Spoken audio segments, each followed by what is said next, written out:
Hi, you guys. I'm Holly. I am an incoming trainee at Oxford, which still sounds a bit mad. So I've applied 6 times, so I know full well what the process is. I'm very happy to be here tonight.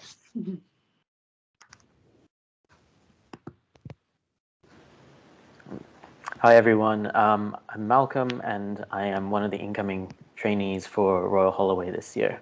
I'm happy to answer any questions people may have. I was also offered to place at Salomons, so if anyone also has questions around that, or maybe like the selection test seems to be a big thing for people applying to unis with those, I'll see if I can be of any help.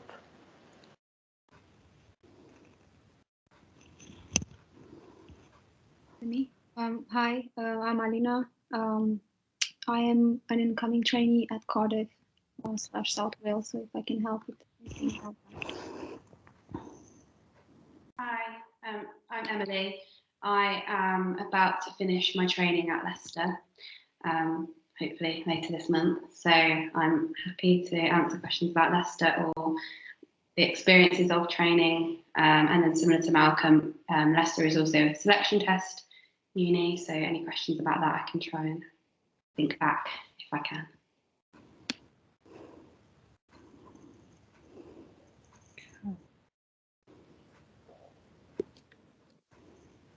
And my name's Luke. I'm one of the incoming trainees for Hertfordshire, and I applied 4 times, so I know how it feels for people that have been applying a number of times, but hopefully I can be of help today.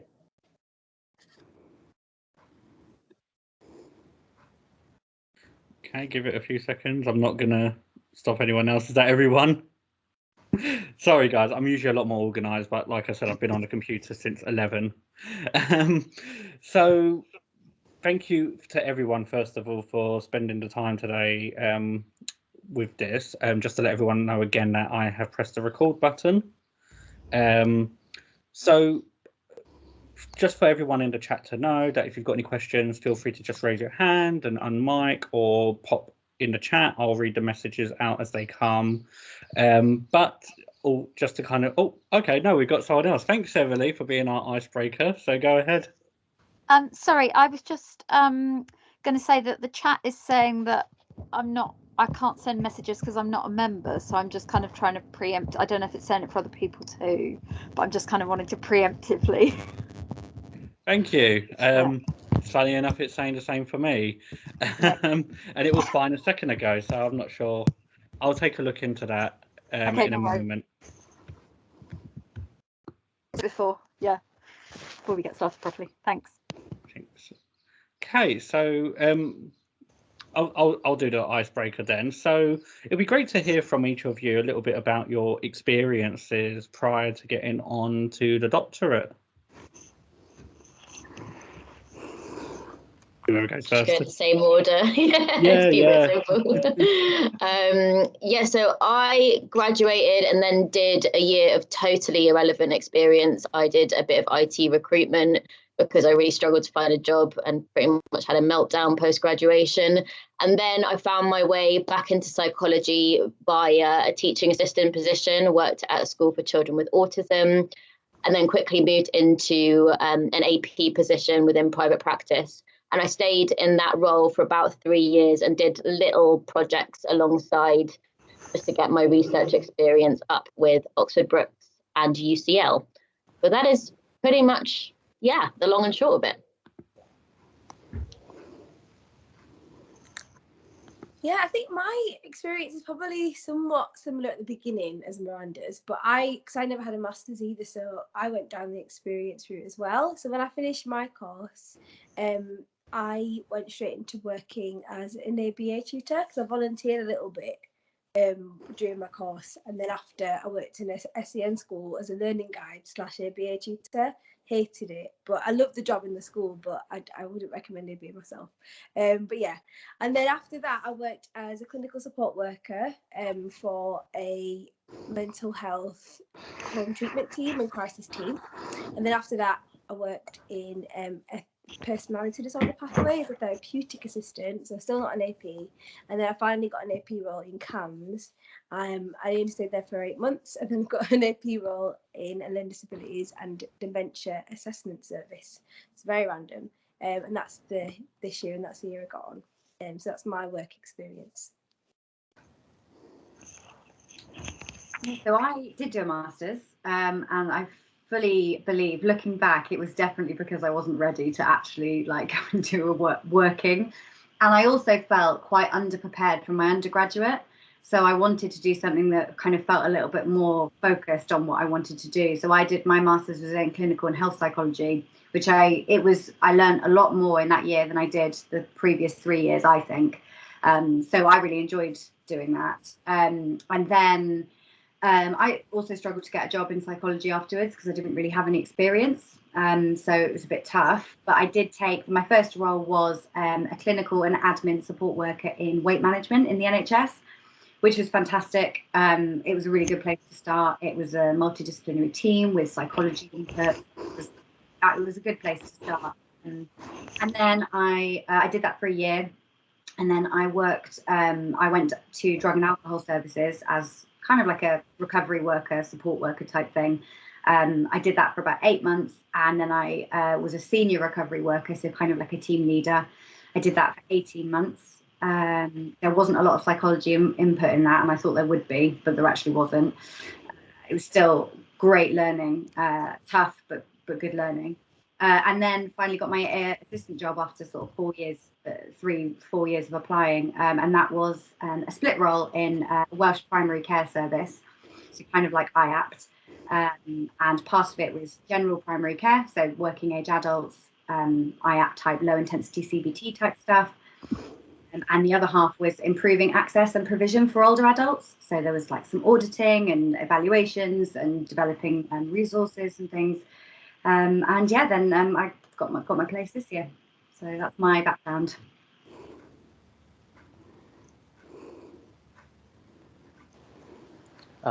Is it me next? I think it is. I've lost track of the order already. Yeah, did my undergrad in psychology and then a master's straight after. During my master's, I did have some placements, which is quite helpful. So worked in inpatient wards, worked in like quite a generic kind of secondary care service, had a bit of exposure to a schema therapy pilot project, and then took a few months break, and then I went into an AP role in London. It's a complex care service, so essentially a rehab team, working with adults who live in care homes, nursing homes, or some kind of residential placement. And then I moved to a different AP role in a CAM service in London as well. And that took me all the way until about a week ago, where I decided to, give me a month's break before I start a doctorate. So that is me.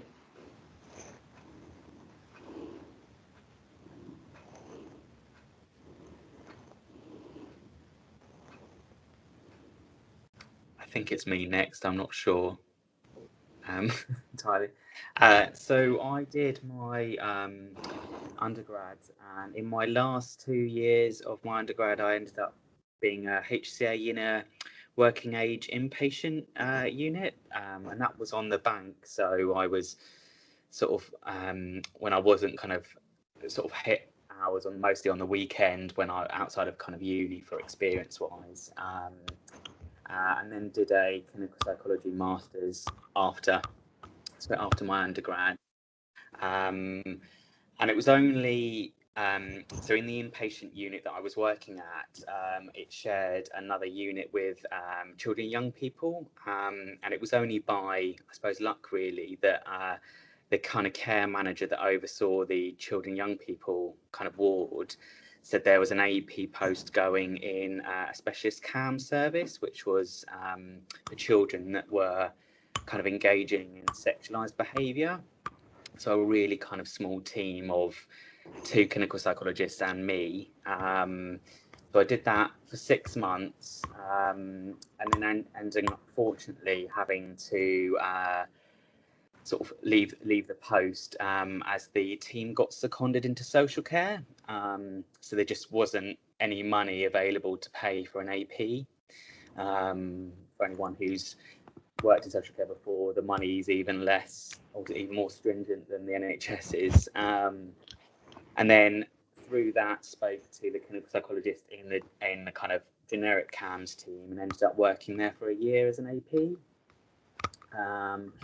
Then moved on to a research assistant, a post. So that was in a specialist OCD clinic, where I was sort of doing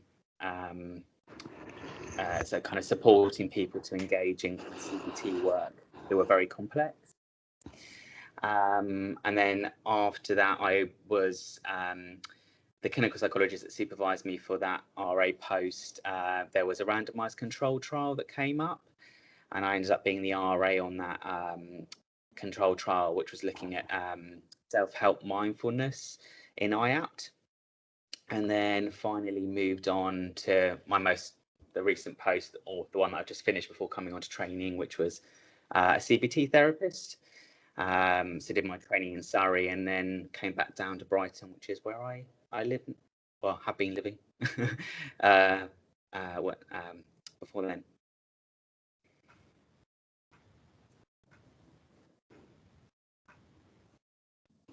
I can go next.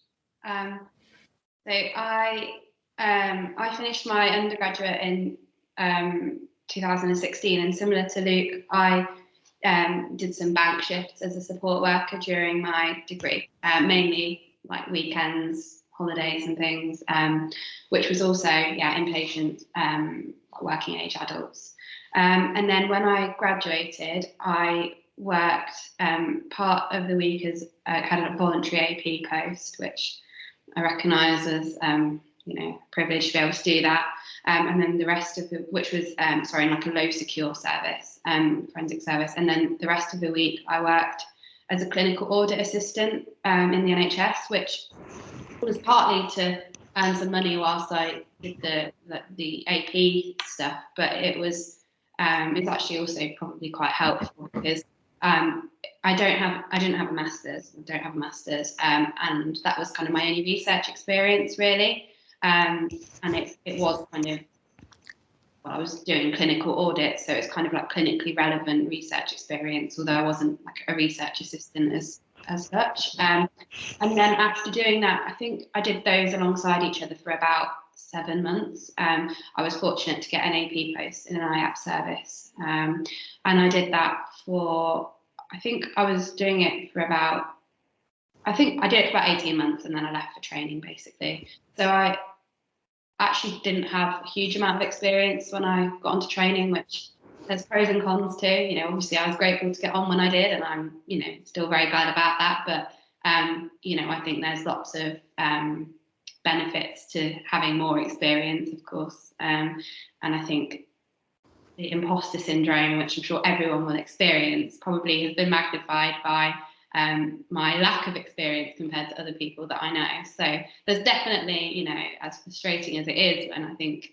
you're having to keep getting more and more experience, I think, it all helps. So there's pros and cons to getting on earlier versus having that extra experience, really. And then, I got on to Leicester. I started in 2018, so just about to finish now. I think is that everyone. I'm still trying to. Oh, sorry, Alina. Yeah, this is what happens. Go ahead. Sorry. No, please go ahead. So I finished my undergrad in 2016. This was my second bachelor degree. So I went on from accounting into psychology quite later on. And then I came to the UK. So I'm Romanian. So I came to the UK in 2016, and I did my master in 2 years because I was working full time. So I worked initially in a health job, basically. It was tracheostomy care with a toddler, so it didn't really apply to psychology, but I guess I did learn a lot about into that as well. During my master, I had a placement, a research assistant placement of a year. I was coding video data, parents-child interaction in a South African study. So I was doing the coding from the UK while the PhD student was doing the recruitment and everything else in South Africa. Then after that, I went into the NHS in the end of 2017 as a HCA, an older adult inpatient. I didn't last long there. I just stayed for 4 months because quickly after that, I went into my first assistant psychologist post in crisis team. And I walked across 2 localities in Berkshire, crisis. And then after that, I went into as an assistant psychologist in forensic and offender care in a prison, 1,200 men, category B prison. If anyone knows about that, it's quite interesting. A lot of sex offenders and all sorts. So that was really, really interesting experience. And after that, I applied to the doctorate since 2018. So this was my 3rd year.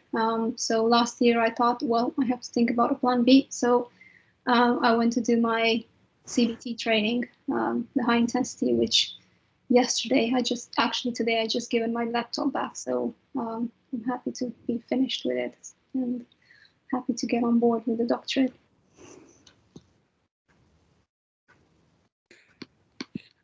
Thank you. So I'm still trying to work out the chat. It seems like from Googling, there seems to be a bug with Microsoft Teams. I really hate Teams, and it wasn't my first choice. I prefer Zoom, but Zoom got greedy and put that limitation in place for 40 minutes. So I'm actually creating a Discord server for anyone who is familiar with Discord that will act as a chat function. I'm just trying to decide the best way to kind of share the link so people can access it as well. But in the meantime, while I figure that out. Oh, hello. I was going to say you could post the link in the chat and then realise Yeah. how stupid that You know, that was the plan, but a little bit of a brick wall there. I'm going to post it in the Facebook group on and on Twitter. I'll let you know when I've done that. But in the meantime, Laura Edworthy, you have your hand up. Hi everyone. So I know this question won't generate a yes or no response, but I'm just kind of interested to hear your opinion on this. So I really had my heart set on applying to Royal Holloway this year, but their academic requirements say that if you didn't get a first at undergrad, which I didn't, then they expect very good grades at A level, and I got all Bs, or a PhD, which I don't have, or a distinction for masters, and I got a merit. Or I think as well, and they asked for a peer-reviewed publication, and I've just had some work submitted, but I'm just waiting for the outcome. Do you think I can still apply despite not fitting this criteria, or do you think I'm just completely wasting a space and they just have no room for any kind of leeway, even if they like the rest of your application? Yeah, I did have a brief look at the entry requirements on Clearinghouse today, because I know the app's open today, to check if they're similar to the requirements I had last year, and they were. And so, I mean, maybe for a bit of context, I got a 2-1 in my undergrad. It was like a 65. No, it was a 64, I think. And I did get a distinction in my master's, but I didn't have any other of those things that they were asking for, like good A-level grades, publication. Didn't have a publication, didn't have good A-level grades. So I as you said, it's hard to give a yes or no answer, but I would reckon like meeting at least one of those would probably be enough for you to not like waste a spot on Clearinghouse, I would say. But I do know that Royal Holloway are quite competitive course. They get a lot of applicants every year, and it's made even worse because they're considered a London course. So they might sort of take these entry requirements in a very sort of strict way. So maybe depending on whether that publication you mentioned goes through, obviously the deadline is in November, so you still have like 2 months or so, 2.5 months. So yeah, I'd say if that goes through, then would probably be okay to put the uni on your application. Thank you, that's really helpful. Guys, before anyone else answers, I'm just going to share the screen with the link to the Discord in case people didn't miss it. While doing that, does anyone else have any input on that question?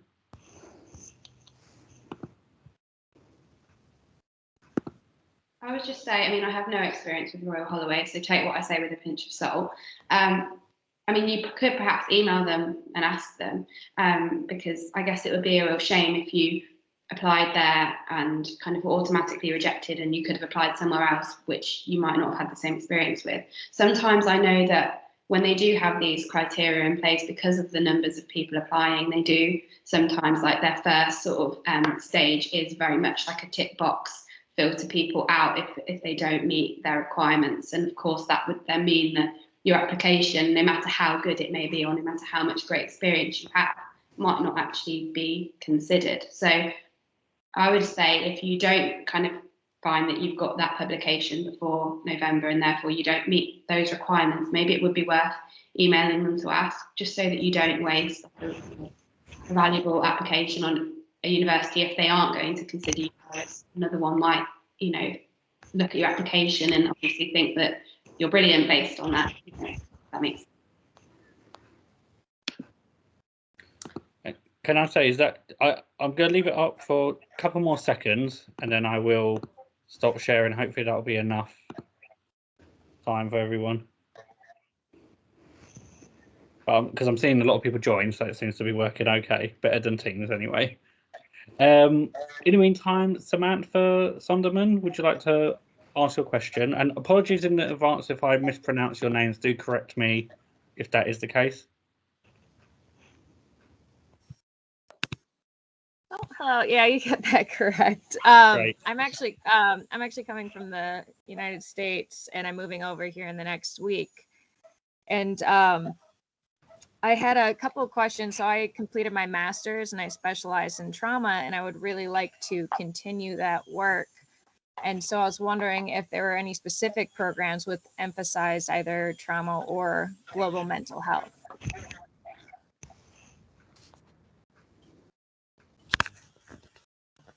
I think from my understanding, it's like all of the courses will have teaching around trauma for sure. I think you'd have to look into kind of different approaches that each course would offer. So that's kind of how they specialize, like their ethos. So my course, for example, obviously has the CBT focus, but then has systemic and psychodynamic approaches as their secondary and tertiary models. So trauma would be covered by every single one. It just depends maybe what flavor or therapeutic approach you're more interested in that might help you narrow down. Okay, yeah, so that's helpful. In the U.S., you could, they actually have programs which specialize. So I didn't know if it was the same over in the U.K.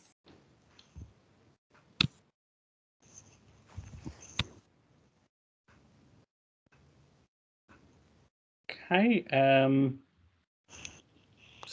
just going to take a look. So I've just unshared, so the thing, but do ask your questions in Discord and I'll share them with everyone.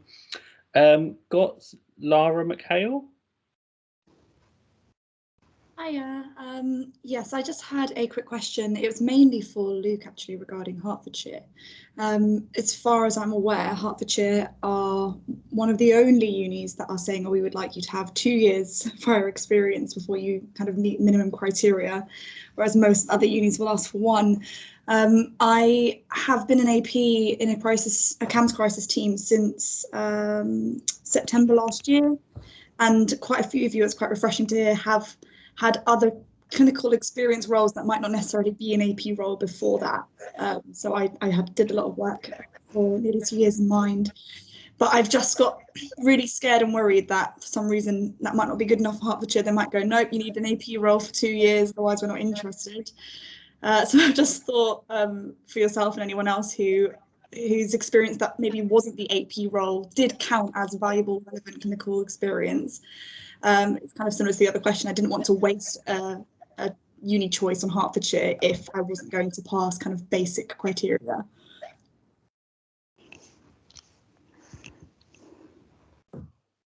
Oh, Luke, you're on mute, I believe. It's always going to happen to someone. I've literally left work 2 days ago and I can't know how to function on Teams or Zoom. Yeah, thanks for your question, Lara.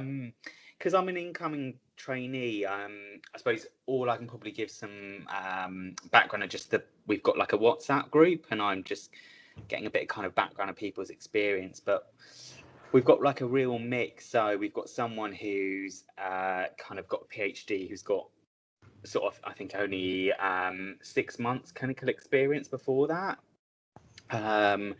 As in, they've kind of done HCA work before. I know, sorry, that's before their kind of PhD, and we've had other people that have been sort of HCA workers for more than 2 years. Some people have been like volunteering on Samaritan's Lines, and that's kind of been predominant their experience.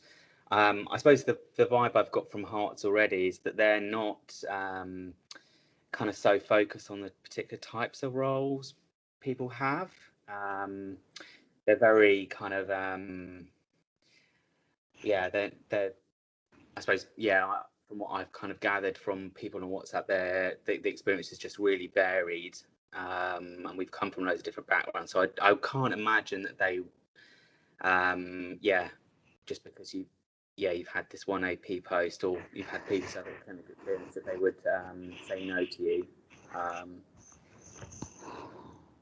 So I don't know if that's helpful. That's really helpful. Thank you so much. No worries. Rowan, would you like to ask yours? Yeah. Hi. So this is my 3rd year applying, and last year I was lucky enough to get onto a reserve list, but unfortunately I wasn't contacted. So again, I'm not sure. It's not really a yes or no answer, or how helpful it might be, but I'm just sort of wondering on like restructuring the personal statement, whether I should be doing like a lot more. I've heard some people like completely redoing like the whole thing, which sounds a bit scary, like starting from scratch. I've already made like a few changes, but yeah, just sort of suggestions on should there be a lot of change, or because I've managed to get some interviews, hopefully that's like quite a good form. It's hard to know. You look like you got something. I've got my hand up, being polite. Yeah, I was just going to say, Roman, I'm from Leeds as well, by the way. Are you from Leeds? Yay. How did you know? My voice. It says Leeds Community Healthcare on your on my work one. I'm actually in Manchester, but working in Leeds. Oh, bless you. No, sorry. But yeah, I was going to say, based on that, because I was on the reserve list actually to get onto my place this year, and I only had 2 applications, but there was 2 major differences in mine. Kept the structure generally the same. The only thing I really added in was just more about me. I think that's what made me even get an interview, because you've already got an interview. I would say that you're doing the right thing, and if it's a formula that has worked, I don't personally think you need to change it massively. But I don't know if anybody else has any more to add to that. But I think the more of you can bring in, I think that's what really made the difference for me. Yeah, so I think the first time I did the second one, I sort of kept it the same just because it seems like really scary just starting over and think, oh, if I didn't have this in, what else would I have? But yeah, I think I've taken a little bit out of something and tried to be a bit more reflective. But yeah, I guess the word count's so strict, it's hard to know what to take out and add in.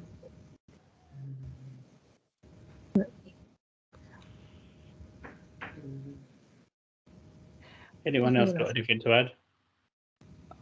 I think I would just say just keep I suppose just reflecting, continue to cut. So I suppose, why have I kind of put this sentence in, and kind of questioning your content already, and kind of reflecting on that, how that made you feel. So you're, I think, kind of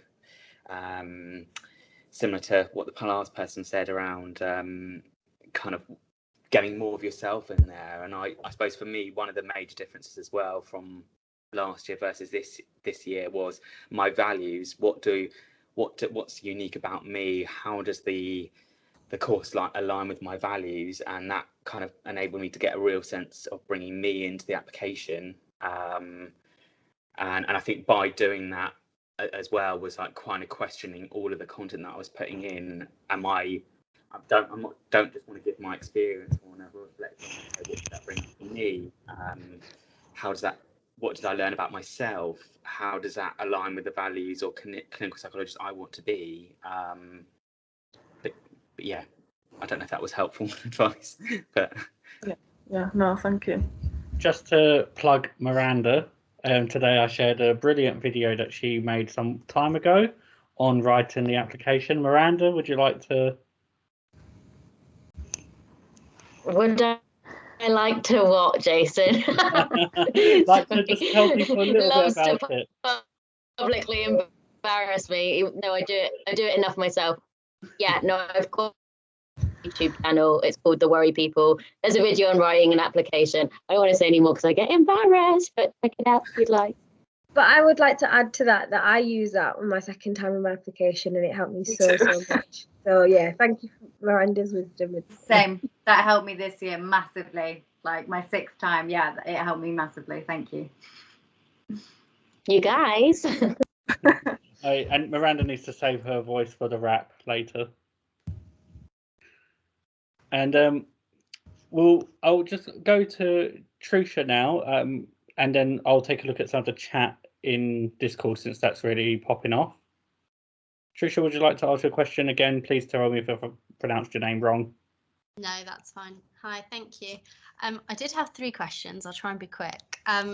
For Tila and Emily, I think I got it right. You're both at Leicester, well, incoming as well.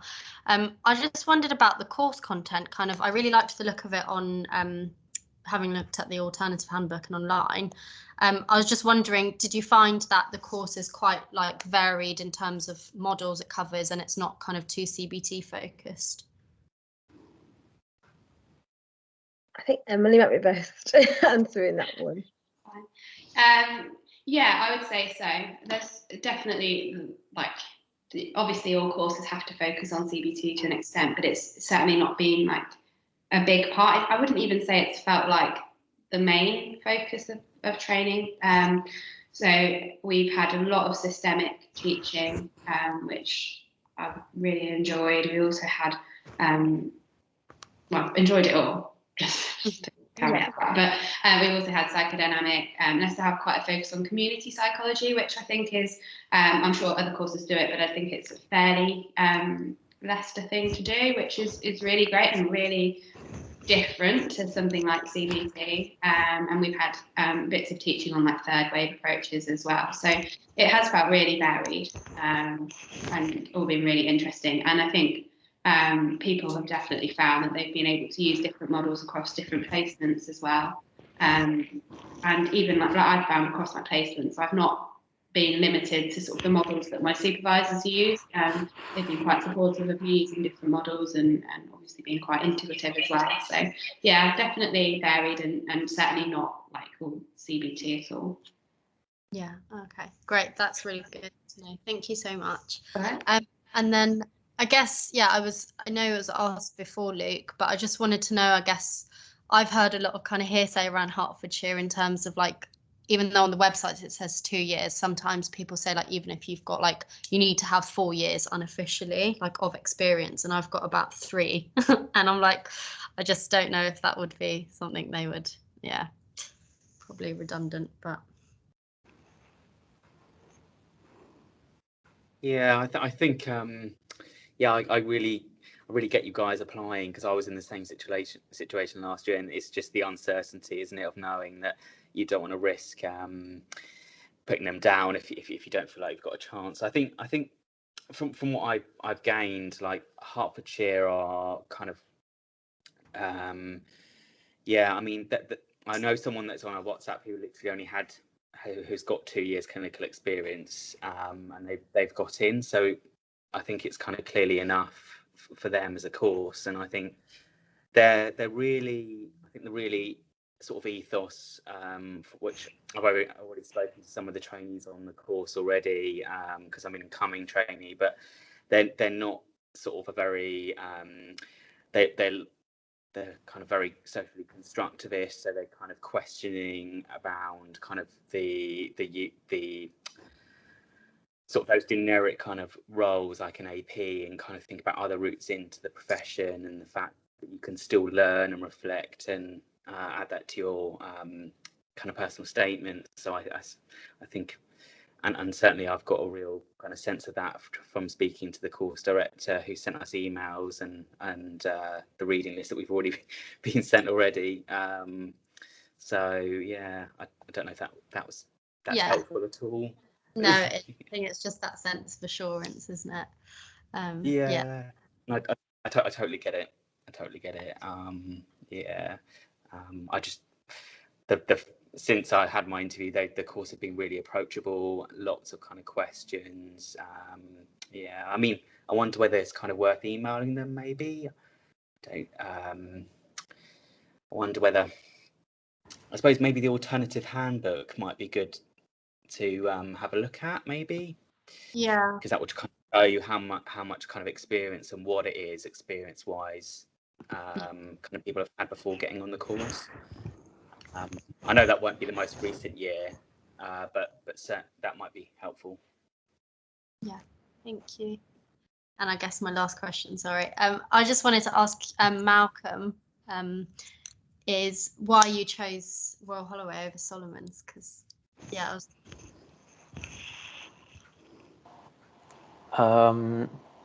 So I did mull over that for a very long time.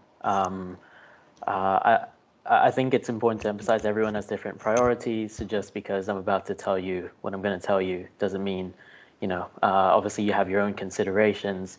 I did look at like the course ethos. Obviously I researched, all four unis in a lot of depth and what they're about and stuff. However, for me personally, I did have a really strong desire to stay in London. So geography or like the practicalities of things might be bigger for me than for other candidates. And so that was the kind of the ultimate factor that swung me more towards Royal Holloway, because all of their placements are in London, north of the river, whereas in Salomons, they have a bit of South London, but then also options in Kent and the southeast of England in general. So, but yeah, I do like sort of different aspects about both of the courses in terms of their content and their ethos. Yeah, it was a tough decision. Okay, no, I was just wondering if it was like a course content kind of competition, or but yeah, sorry, I completely. No worries. I'm sorry for not giving you a more concrete answer. I did like them both, but in very different ways. Yeah. Oh, thank you. Great. So we'll have a look at Discord a bit, because it got a few questions there. So Dee asks, how much emphasis do Leicester and Salomons place on references?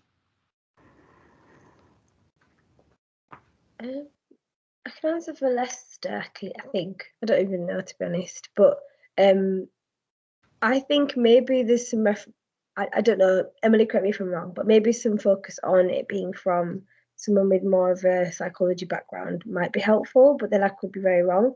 Mainly because the first time I applied to Leicester, I used a nurse as mine because I didn't have any psychologists as my reference. And then compared to this year, when I used my supervisor, who was a consultant psychologist, and I don't know if that made a massive difference, but it could have. But then that's just me speculating, so I'm not 100% sure. But likewise, I know courses that don't really care who it's from, as long as they give you a good reference. I don't know if anybody else can answer better, but I think it might have helped me.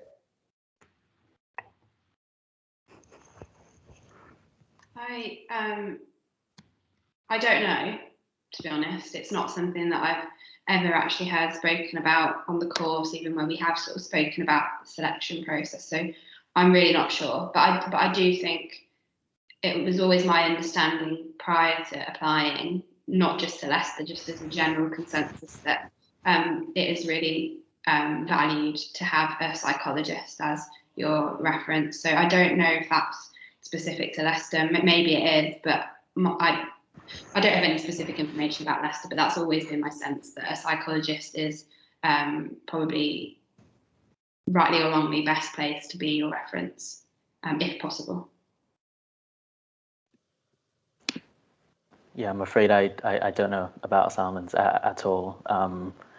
I don't know sort of when they use references in that process, whether it's sort of before the selection test or like after. I'm afraid I just don't know.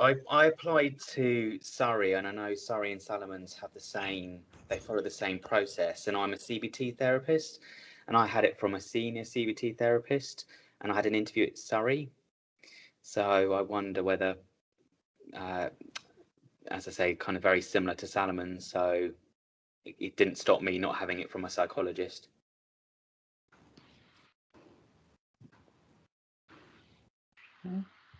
Thank you.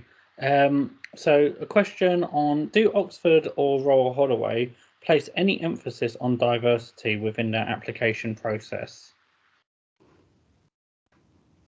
So I haven't really had a full chance to look at the Oxford, what their new one is for this year on Clearinghouse, but I have had a very quick look, and this is new for this year. They've got a section on contextual admissions. So considering the context that people are applying from, it says it's considering developing a contextual recruitment process, and that they will be, let me find it. It's anticipated that for 2022, the Oxford course will be monitoring the contextual admissions data for audit and research purposes to consider developments to selection processes in future years. I'm inclined to read that as that they're not considering it at the moment, and I don't think they did when I applied. That is the extent of my knowledge for Oxford, I'm afraid, and I can't really add anything else than what's on the Clearinghouse page, sorry, but there is something on there and on their website, I think, about it. As far as I'm aware, very similar for Royal Holloway as well.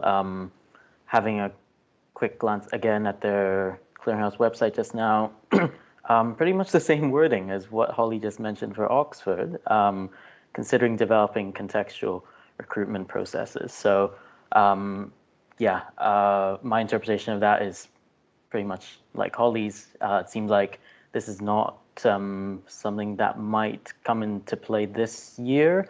However, I guess just in general with diversity, I think diversity is something that's always of value to mention in your application, regardless of what uni you're applying to. And obviously there are many different approaches to how people answer the questions on the form. Obviously reflective is, pretty much compulsory, but in terms of how personal you make your answers are really up to you, how much you're comfortable with sharing. If you are comfortable with doing that, you can reflect on your social graces, or if you're part of like an underrepresented demographic, you can sort of think a little bit about that. So I think in general, it's of value no matter where you're applying to.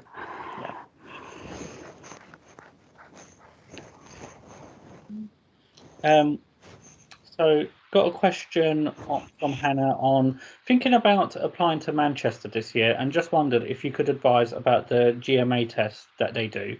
I've done the situational judgment test before, but never a GMA test, and I'm unsure how best I could prepare for these / what to expect from these tests. I think that's for Miranda. Oh no, this is so annoying. I'm actually a bit too old to answer this question because I snuck into Manchester before they had this test. But if you're happy to maybe leave your email address somewhere, I can connect you with a first year who can, I can pass on some advice. So I don't know if Jason, you might be able to link that up and I'll get back to you. Yes, if you can put it in Discord or message me, I'll pass it on to Miranda. No problem. Or message me on Facebook. So just a few more, then I know there's a few people with their hands up as well. So we've got a question on, for Oxford, do you think you really need to have a first class degree? I got a distinction at Masters, but I'm still worried I may not meet their academic algorithm Also, do you know how they look at IB grades for those who did not do A levels? Sorry.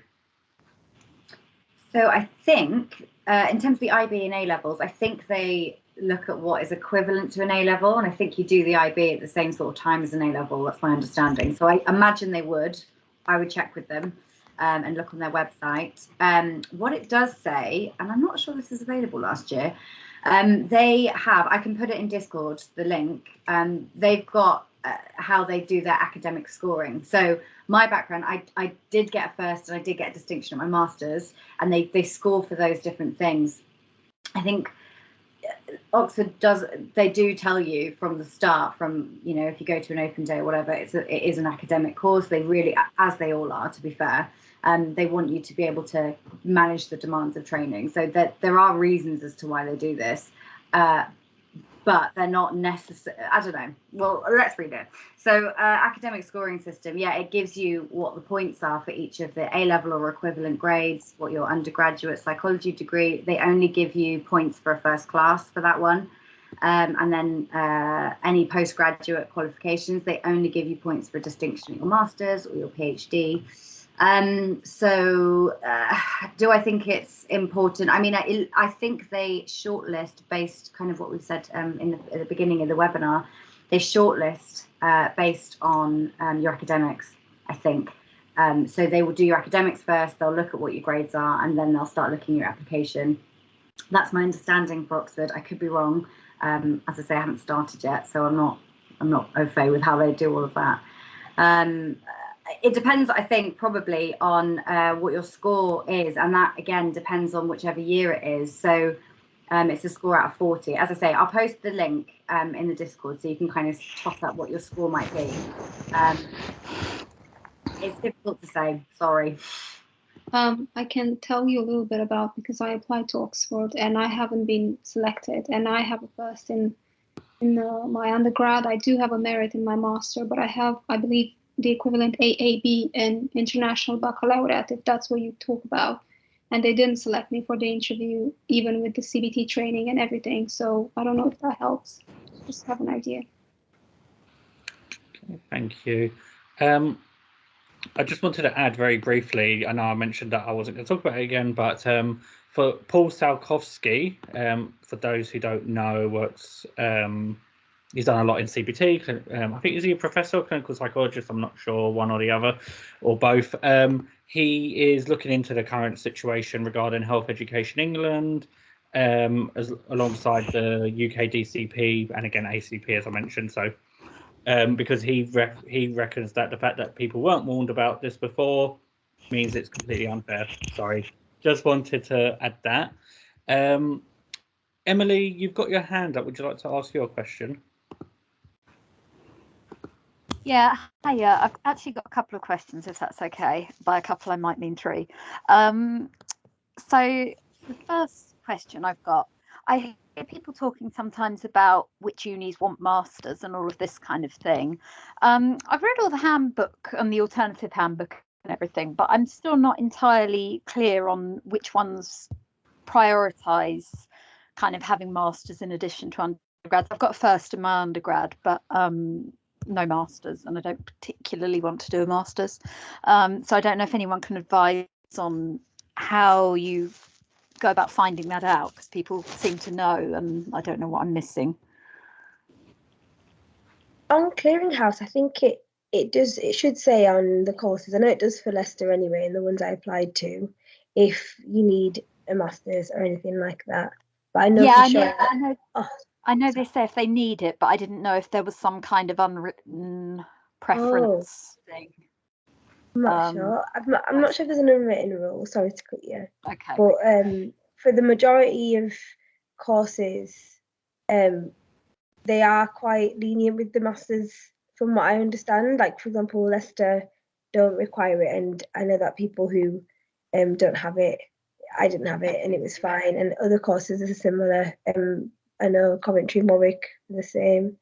Right. Okay. So I don't know if there's an unwritten rule. Okay. I'm not sure. Cool. And another question is about, so I'm slightly unusual. So I started my degree, I was a mature student when I started my degree, and then I had 4 years out in the middle of it because of my own mental health stuff. And so I worked so I did HCA work in inpatient CAMS, and then worked in social services. And then went back to uni to finish, which I did this summer. So I've got sort of 3 years of clinical experience already, but it was before I'd done the last year of my degree. I've now got an AP role that I'm starting next week. Is it likely to be problematic that the experience was gained before I'd finished my degree? Or does it not matter? I don't see why it would be. It doesn't have to be at a particular point. Okay, if you've cool. gained it before, then fab. Cool. And also, sorry, and also with lived experience and stuff, how I know that things often say that it's, positive and this kind of thing. I'm never sure, and it's the same when applying for jobs and things, how much they really mean that, and how much because it's been sort of quite significant, it hasn't just been kind of sort of low level, it's sort of hospital and sectioning and that kind of thing. And I think because of the sort of stigma, I'm still very aware of that and sort of tend not to really, just be worried about that really. And how would you go about, to what extent would you speak about it? To what extent is it seen positively? All of that kind of thing, really. Sorry. Go on. I think it's a really personal decision. I think there's definitely no right answer, and I think I would say to share as much as you feel comfortable, and certainly no more than that. You should never put anything that kind of would make you feel uncomfortable sharing it, because you are under no pressure to share, and you can share as much or as you want.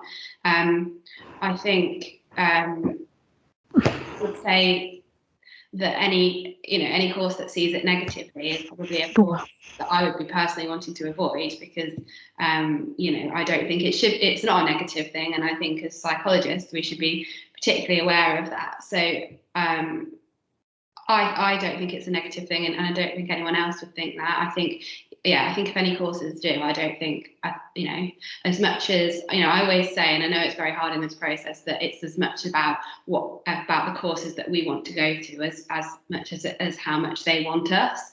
And I would be saying, whether a course wants you or not, if they see lived experience in a negative light, that perhaps we shouldn't be wanting them. So I don't think anyone will be able to tell you personally how much you should or shouldn't share. Certainly, like I say, only as much as you think is comfortable. And I think it's about why as well, perhaps reflecting on why it is that you're putting it in, and what it is that you want to put across about the experiences that you've have had. So perhaps reflecting on what it is you want to put across by sharing the experiences you have, and then only going for what you feel comfortable with sharing, and what you think will add to whatever it is that you're trying to put across.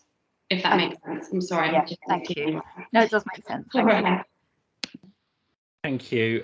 So just going back to the chat for a moment, for those who did selection tests, Leicester and Salomons, what resources did you use to prepare for them? I can answer for Leicester. Ours was a situational judgment test, so it's very different to the others.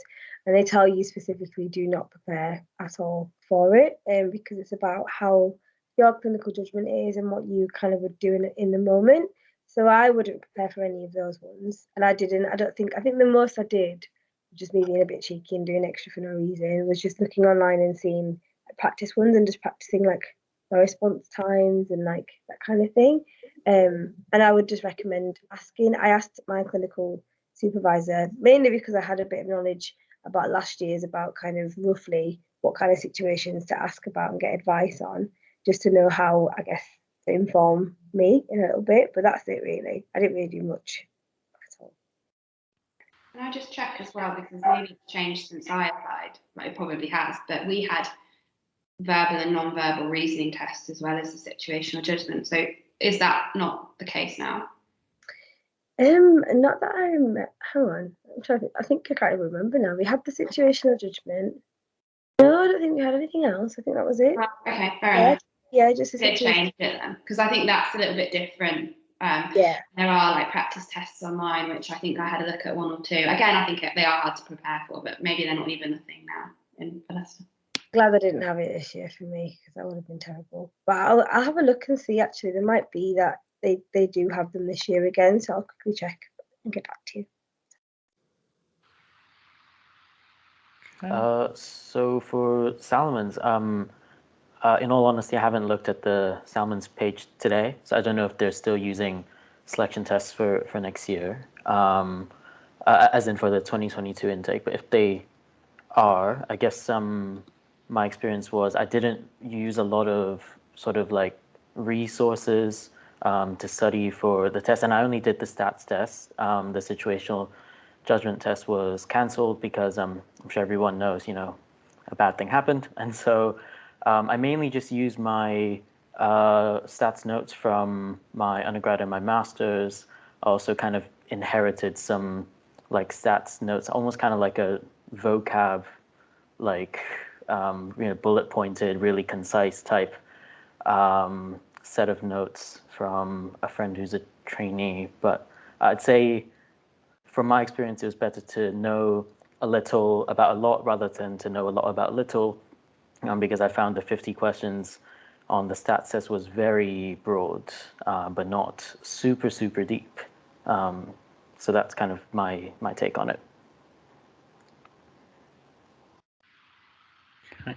Just to add, so I had a brief look at Salomons, and they seem to be using the contextual admissions for 2022. And basically, I haven't fully understood it just by skimming, but it seems like anyone who applies will be sent a question with surveys, which are anonymous, and asking around background information, which may inform decision making around shortlisting for interviews. So I'd recommend having a proper look on the clearinghouse, because I haven't been able to see anything about the tests, but I was also skimming. Got a question from Samantha around how much emphasis does UCL and/or Royal Holloway place on research versus clinical experience? Again, I'm sorry if this is something that's hard to give a yes or no answer to. Also because I it's hard for me to really know. Like it's hard for me to gauge sort of what exactly in my application stood out. I think personally, I don't have, like a wealth of research experience. It's mainly from like doing my dissertation in the master's, looking to get it submitted, but it's not published, even though I did put it into the research question.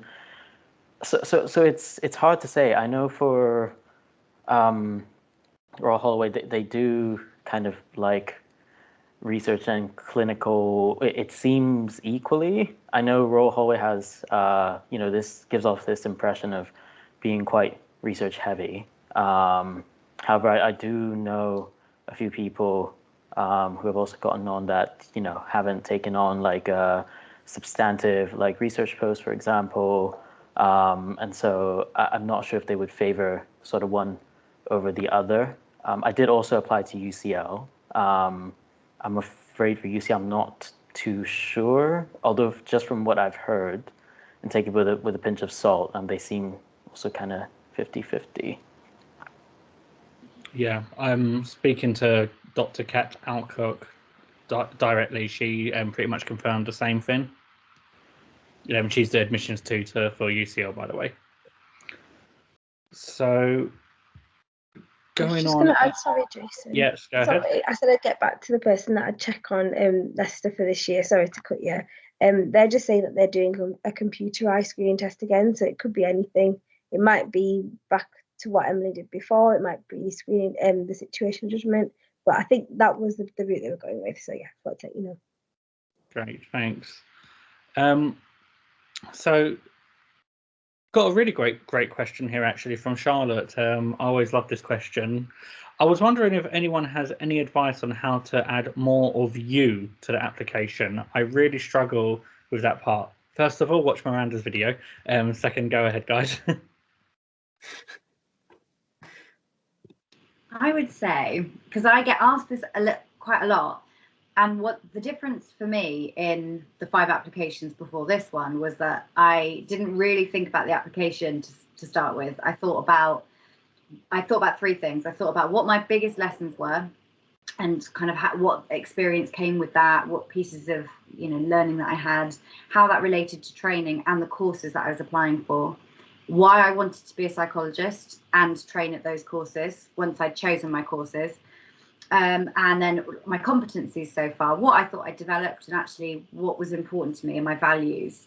I started with doing that stuff and spending a really good amount of time really thinking about it and thinking about what felt important to me before even thinking about, okay, how do I fit this into 3,000 characters? Because that is distracting, I think. There will be plenty of time to cut down characters, but I think really starting with you and what feels important to you can help. So I wrote a little bit in mine about imposter syndrome because it felt really important for me at the time, and I kind of got to know me and how I related to that imposter syndrome and what that voice was in my head. And I was told by a couple of people not to put it in, but it felt really important to me. So that's what I would say. Really think about what feels important to you. Do it completely separately from Clearinghouse. And then once you've got kind of a few lists of things that might feel important, just have a go on a Word document and write some stuff and see where it flows. That will be my advice. That's something that worked really well for me this year. I think with people that I've mentored, I've asked them to think about the person that they were fresh from graduation versus the person that they are now, because I think it's just so easy to lose sight of just how much you've developed and how much you've learned and how much you've changed in those years when all that change is so incremental.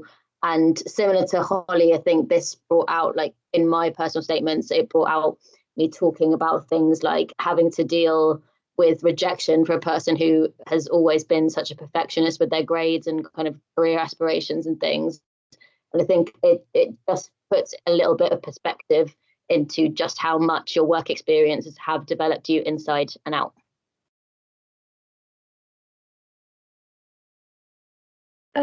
As well, I'd add to that as well, because I did get quite a bit of help from my mentors in terms of finding out the parts of me that I wanted to bring out. So I would advise speaking to someone that knows you really well to look at your application and really draw out, what is interesting about you and what's something that they would like to listen to or read. Because for me, I didn't put as much last year in my application as I did this year about my identity, and I put quite a few different identities in there and weaved it in. So I talked about me being a Black woman and what that means for me in the world of psychology, but also in the real world and that impact. I talked a lot about my kind of attributes, I guess, because I'm a singer and I write poetry, and I put that in there, and I thought, I can weave that in because it's part of who I am, but also it's helped me clinically as well. And I think that's something that I think is important, is how did your identity kind of bring out the best clinical side to you as well, which I think is really important to highlight. And lastly, I talked about personal experiences a lot. I talked about my family and their impact on mental health and how that's shaped my view and my values of the world and psychology. And I think all of those things, I think we probably overwhelmed them a little bit too much about me, but I think it helped because they got a full dose of Tila. And I think if they can really get a sense of you, as much as possible, put it in there. And don't be afraid as well, is what I would say. I think that really helped me, is just being brave. Thank you all, that's really helpful. There was one other thing I wanted to add, actually. On the other interests about yourself, apart from psychology, that sort of thing, I asked my friends and family to read it anyway, but I asked them to particularly focus on that bit and said, do I come across in this? Does this sound authentic me, as if I'm having a conversation with you? Because I think it's really easy in that section to be like, I'm really good at hockey, therefore I'm going to be a great psychologist, and it doesn't link. Do you know what I mean? And it can come across as a bit forced. So if you can find someone that knows you well, that you can say, do I come across in this form? And they say yes or no, then, maybe you can, it kind of gives you a little bit of something to work on. That was something helpful as well for me. Thank you. I was going to say, I was just going to add to Charlotte some advice as well. I just because it was something that I used on my CBT training. It's called Kolb's learning model. So I use that a lot to help me reflect. It's quite a helpful, easy to follow model as well. And I totally agree with what Holly was saying. I didn't even bother looking at application. I literally just wrote down on a blank piece of paper what I wanted to include and just tried to think about how I wanted to say it, and then went to the application and then wrote it. But yeah, and definitely Tilia's ideas about identity, I was reflecting on kind of my sexual identity, my lived experience as well, and reflecting on how that's enabled me to be a better psychologist. And I think it was Emily who was talking about lived experience and whether it might be viewed negatively. I actually took a year out of my undergrad because of mental health difficulties, and that's not kind of stopped me from getting a place at all. So I hope that gives some reassurance as well. Yes, thank you. Anyone else? Oh, go on, Michael. Sorry. So sorry, just to quickly add a point as well. I really sort of resonated with what everyone said, like having someone to look through application. I think my my previous supervisor who helped to look through the form, I think the first ever draft I sent her, the top comment on the document was, "Where's the personal flavor?" And yes, even though the first question, the main question, asks you about how your clinical or research experience sort of makes you a better candidate, it's very important that you are, very unique as an individual. You're different to, all of your colleagues, you're different to all the other applicants. Everyone is different from each other, which means you will likely have a very different interpretation of clinical psychology and your work compared to other people.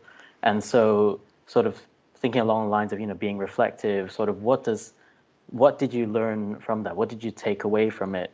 And then you can link in your personal experiences with that. So because I grew up in like an Asian kind of a very collectivist background, working CAMS, I felt sort of my experiences working systemically was something I really enjoyed, and maybe sort of relating culturally to like certain kind of like ideologies or like sort of the dynamics in like families and stuff like that, just for example.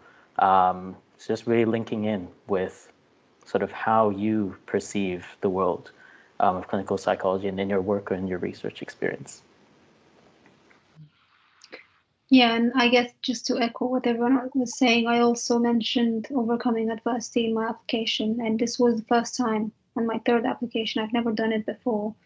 And I did the same thing. I gave it to a friend and I said, "Can you read this? Does it sound like me?" And they were like, "Where's the perfectionist?" Because I'm a perfectionist. I have obsessive compulsive personality. So it's like, they're like, "You have to mention it. Like, you've never mentioned it." So this time I've actually written, and I use, someone was mentioning, I think Luke was mentioning about reflection models, and I use Rolf, the what, so what, now what, basically. So I use the model for kind of reflecting on that and overcoming it, and how it's made me sort of a better practitioner, but at the same time, obviously what I would be still mindful of in the future. So obviously being mindful that you only have 700 characters, you would write a bigger statement and start to cut down to just kind of keep the stuff that are important. But yeah, I've never gotten an interview before until the third year, and suddenly I've written this thing about,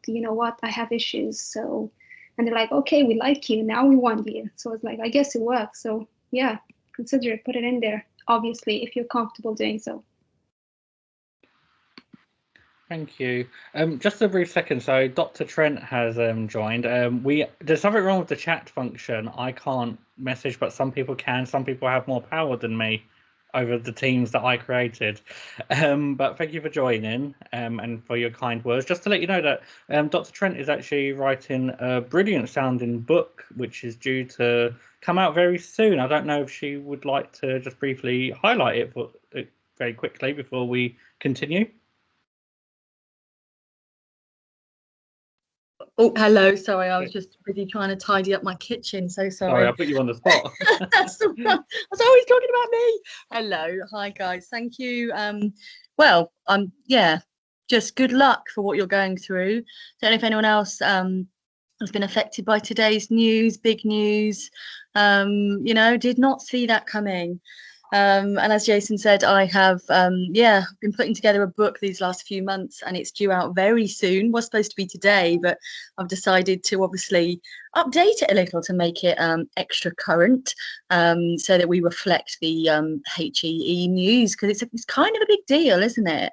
So basically, the book is it's an account really of over 30 qualified psychologists giving you their advice and guidance for, you know, what might be a good idea to try and do, but also, giving you an idea of what they're doing now and what they did in their path to get to clinical training. So it's been a really lovely project, and there's also some examples from other psychologists too. So there are forensic and health and another one who's obviously very important and I've forgotten, but yeah, there's a few different professions in there other than psychologists, just to add a little bit of context as well. Health, did I say forensic, health, and yeah, something else, sorry. I'm camera off today, I'm so sorry. I've been working such long hours getting this book ready.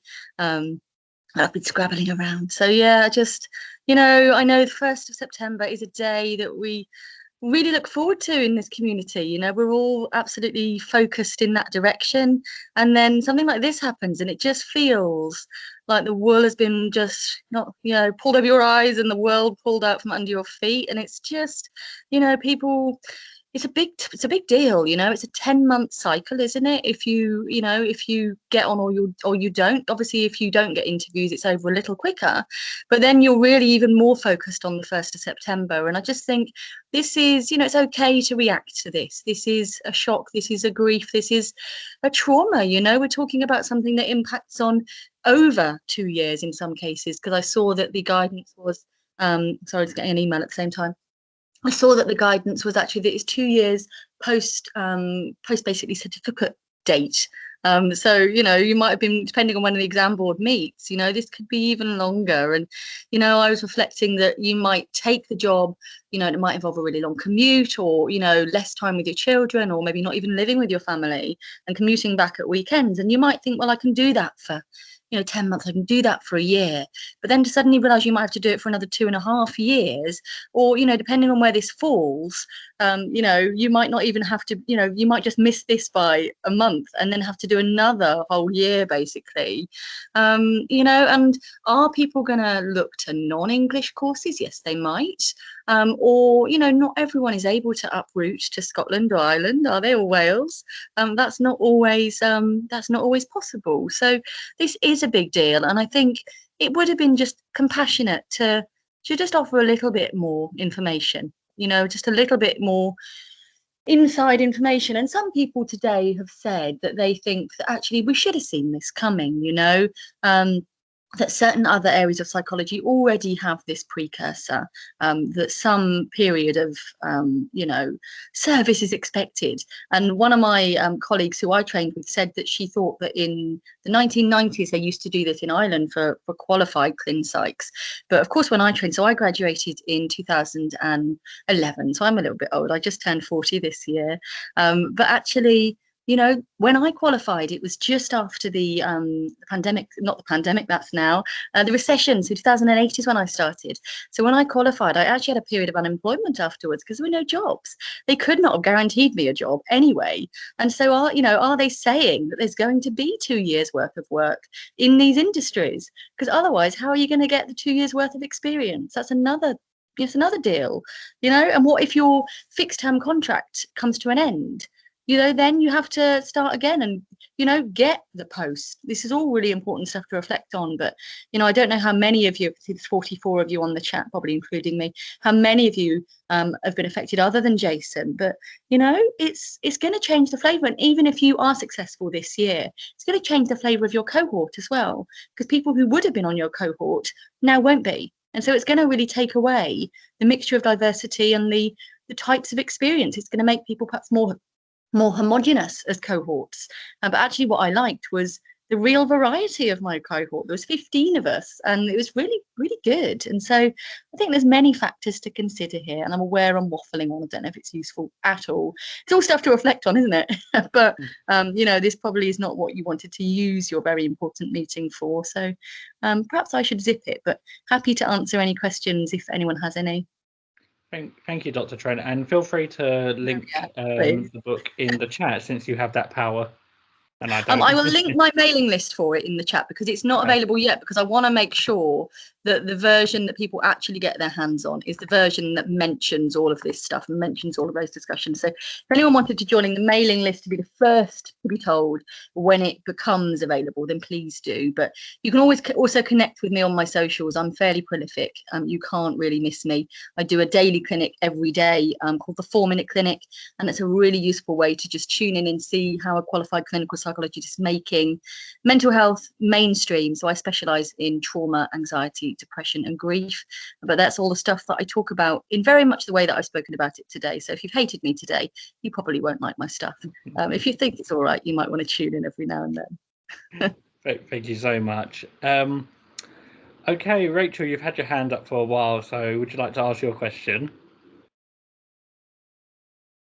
You're on mute.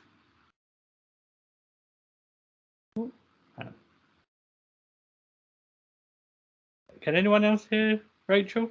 Rachel, you're on mute. Sorry, can you hear me now? There we go. First of all, thank you, Marion, for those reflections. I had similar reflections all day. I'm one of those people as a trainee CWP who has been impacted by that. But non from that, I just wanted to add to Emily's point about lived experience. I have lived experience myself, and I asked in the King's College London meeting that was with, I can't remember her name, sorry, but I think she was definitely a lecturer on the course, and she said that they absolutely value lived experience, and she would really encourage applicants to include that if they feel comfortable to do so. The only thing to consider is that if you do, this comes from her, not me, if you do include it on your application, you know, they may ask you about an interview, so just be prepared for that in terms of how much you're willing to share, you know, what kind of questions you may be asked on that, and whether you'd be comfortable with that in an interview environment. So yeah, keep that in mind. But personally, I definitely would recommend it. The other thing to consider, and I know that there's some controversy around this decision, but King's College London also are doing positive action for applications. So if you have, and they do it in this order as well. So it was, let me remember, race comes first, then disability, then gender. So if you are of a ethnic minority, or you have a disability, including mental health comes under disability, or you're male, then your application will be favoured. If scored equally with somebody else that doesn't meet one of those characteristics, your application will be the one that they choose to shortlist for interview. And that applies to the interview process as well. So if you scored exactly the same as somebody else, another candidate, and you had one of those protective characteristics and that candidate didn't, they would pick the person with the protected characteristics in that order of race, disability and gender. So just something to bear in mind. Great. Thank you, Rachel. So we have about 34 minutes left. So we'll try and go through the questions in this call as quick as we can, because there's quite a few that's still unanswered. Got a question here. Did you follow any particular structure for the application? Last year I was recommended to use subheadings in my personal statement. We get a brief answer from each of you. I can answer briefly because I didn't follow an orthodox structure at all. My structure was basically the Serenity Prayer, and I used my headings based on that. So the serenity prayer is the serenity to accept the things I cannot change, the courage to change the things that I can, and the wisdom to know the difference. And I structured it like that. So the first heading was a time when I accepted something I could not change, blah, blah, blah, blah, blah, blah. And I don't know if that helped because I did it both years. And obviously 1 year I didn't get on, the second year I did get on. So there's other factors there. But I just think, you know, whatever structure works for you, as long as it makes sense. That worked for me, and I quite liked it because it was a bit different. So yeah. Anyone else want to add to that? Yeah, I definitely did use subheadings. I think I had 4 subheadings, and then I made the first line of the application really punchy.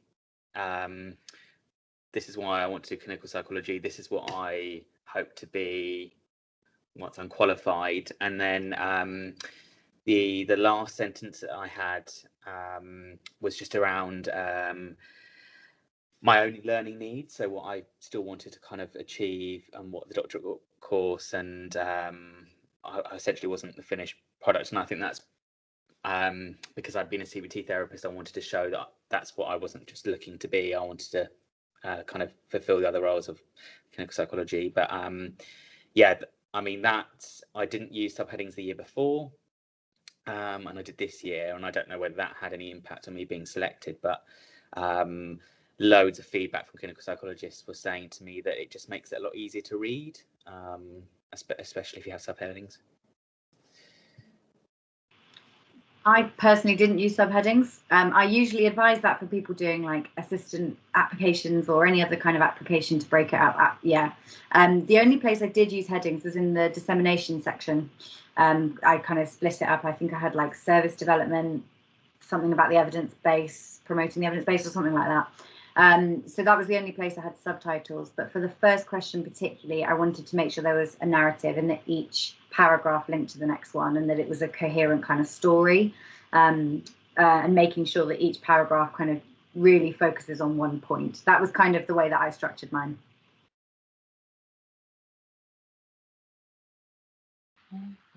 Alina, Miranda, Malcolm? I used subheadings in the past in the first 2 applications, but the third one I didn't actually. I just wrote it almost like a story. I made sure that it flowed really well, and I gave it to someone who isn't psychology, who doesn't have a psychology background, just to see if it makes sense and if it keeps them engaged. And I also use it myself, and I said if I read 2 sentences and I start to get bored, and probably it's going to get everybody bored. So I was very mindful of that. But also I started, similar to Luke, I started into why I wanted to do clinical psychology because I've completed CBT training. So I talked about like almost like a punch note there as well about wanting to look at various challenges that these clinical psychology face and things like that. Yeah, so I hope that answers your questions. Thank you. Miranda? Yeah, very similar to Holly and Alina. I didn't use subheadings. I think for me, just the act of using subheadings made me a lot more descriptive in what I was writing. It was almost like I was following on with bullet points. I don't know why that was a step change in my mind as soon as I put the subheadings in. So I think the narrative, kind of just having one paragraph for one point that I could fully elaborate on and reflect on, just suited me better. And I think as long as you can kind of maintain a reflective tone in each with either type of format, it will work fine. Great, thank you. Malcolm? Yeah, very similar to Miranda and Holly. I did not use any subheadings. Didn't follow any particular structure. I think if you read my first draft and my final draft, it's completely different, pieces of writing. So I didn't, personally, I didn't want to kind of, be too strict around it. But obviously, as is the case with most people, just wanted to make sure I covered the main kind of themes, like supervision, clinical skills, maybe sort of insight from the work you've done, what meaning you make of it. So just kind of those like broad themes covering those things, but no particular structure. Right, thank you, guys. Got a question from Emily on how did you go about deciding what to write in your personal statement? Any tips on where to start? you'd like to tackle that first. I guess briefly. I can speak a little bit about my points. One thing that I went on this year that I didn't last year in the personal statement was talking a little bit about cultural awareness within services. So I kind of drew upon my Romanian nationality to promote an inclusive service. So I talked a little bit about that, and I kind of went on from there really. Then I introduced kind of like wanting to look at challenges, and then, you know, utilizing supervision to kind of, you know, sort of look at these things. And yeah, and obviously using, I talked a little bit about service user involvement within that as well. So I really focused on the cultural aspect within services. Yeah, I think my my response here would be like quite similar to Alina's. I did find it very difficult to start as well. I think the way I started was I just started scribbling things, and it didn't matter to me how relevant or irrelevant all of those things are. You know, you could ramble on, but you know, when you start writing, you will eventually start to like condense things down, and it is such a tight word count. Kind of similar with Alina, I did also have sort of a bit of a cultural and like personal component in it. I think I mentioned this a little bit in one of the previous questions, but so thinking about how my background, how I was brought up, still exists within how I operate, but then also having to assimilate with sort of what British culture is like, and you know, maybe a bit more individualist than I am used to, like culture-wise. And so if you're comfortable with sort of bringing in personal components about yourself, that was how I did it. Sort of linking it in with your work, and you know, what is important to you, and how did that sort of reflect on how you worked in services, what kind of stuff you learned, and how you went about interacting with clients. Yeah. I would add to that. Sorry, was you going to say something, Jason? No, go ahead. Sure. Sorry, I was going to say I'd add to that as well, because in terms of one thing I think was really helpful for me at first was to think about actually what is it that really stands out to me in terms of when I think about my working life and psychology. And I really had to think about that and brainstorm a little bit. But what things made me feel passionate? You know, what really made me feel, you know, like I want to change something, or what made me really feel like I learned a lot from. And I kind of thought, okay, what were these 3 scenarios? And that's how I kind of weaved it into mine. But I think there's definitely no real structure. I would have even advised similar to what Malcolm said, actually, and do a bit of a free write and just think about everything you can think about and write down, and just write down everything and see what you've got. And if it's gold, keep some stuff. And if it's not, then throw it in the bin. But at least you've got everything that you want to say out, and then you can kind of be a bit more strict after that. That's what I would say. Anyone else want to add to that before we look at the next question? I think I'd just add what Tila said as well. Just what is it particularly about the profession that gets you really excited, and just brainstorm.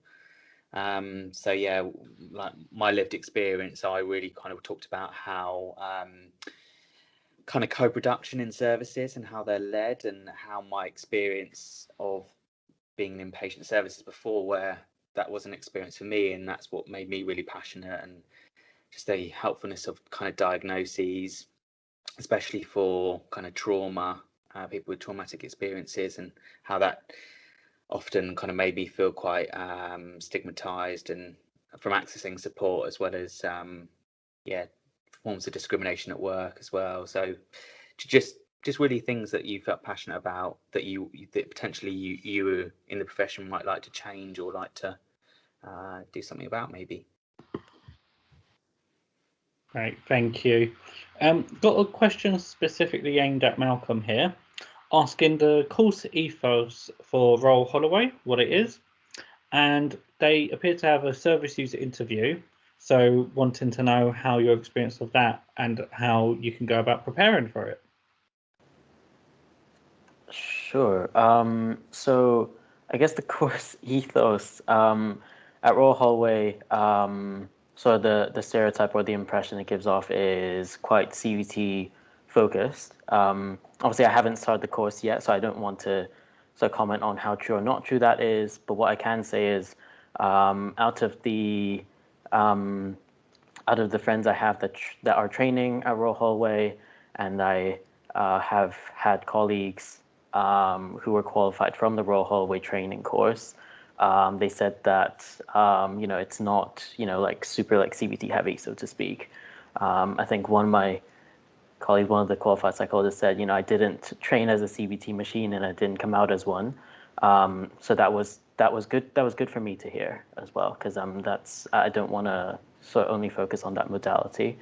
I do know they also have an emphasis on systemic models, so that's kind of like their second thing. And they do also like research within the program, as in like during your training. But I don't want to sort of comment too much because I haven't really started. And in terms of the interview, the service user interview, yeah, so that one was really short. I think it was like 15 minutes or so. It's a bit hard to prep. I think this is one of those where you kind of just go into it and just be yourself. And I think honestly with the kind of like work experiences that I'm sure all of you have had, it's just really for you to show like your skills, show a bit of compassion and stuff like that. I can't obviously divulge any of the questions or anything remotely as to what I got in the interview, but I'll just say, Royal Holloway didn't give me any trick questions. They're there to make the sort of help you get the best out of your responses. And they were a very supportive panel, so I wouldn't kind of stress too much about what specifically was in the service user interview, and revise like super intensely on that. Thanks, Malcolm. Just to say, anyone who's done the PWP training at UCL, I've done a lecture and you'll hear a recording of me delivering that lecture on service user involvement. So if you've gone that, then hopefully that covers a lot of different areas.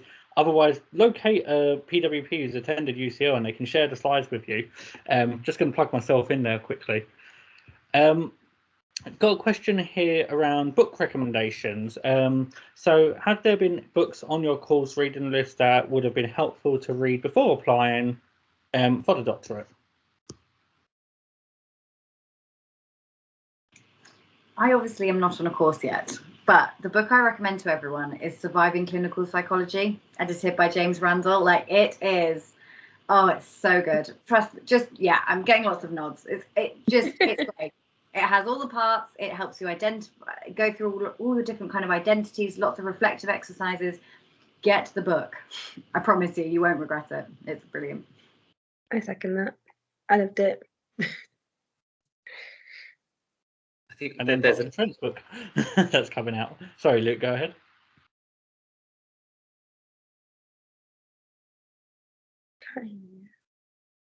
Oh, that's not just me. I can't hear you, but you're not on mute. Can you hear me now? That's it. What? It's gone again. Whatever you did, just keep in that position. Can you hear me now? Yeah. So I think there's another one where it's Professional Practice in Clinical Psychology or something by Will Curvis.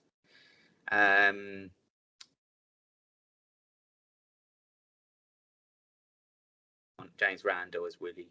You can't hear me. Okay. I heard James Randall. Yeah, don't worry. And just on the book front, this is just to say, I'm sure like you guys all know this, but don't feel pressured to read anything. Read for pleasure if you'd like to, if you have the time. Like, I didn't read anything before I started the doctorate because I had a lot on my plate at the time, as I'm sure all of you do. So don't feel like it's a necessity, but all those books are wonderful if you do have a second. Thanks, guys. I'm going to move on because we've got about 19 minutes left. So got a question from Josh on how do you write about a specific course in your application when you're applying for 4 different ones?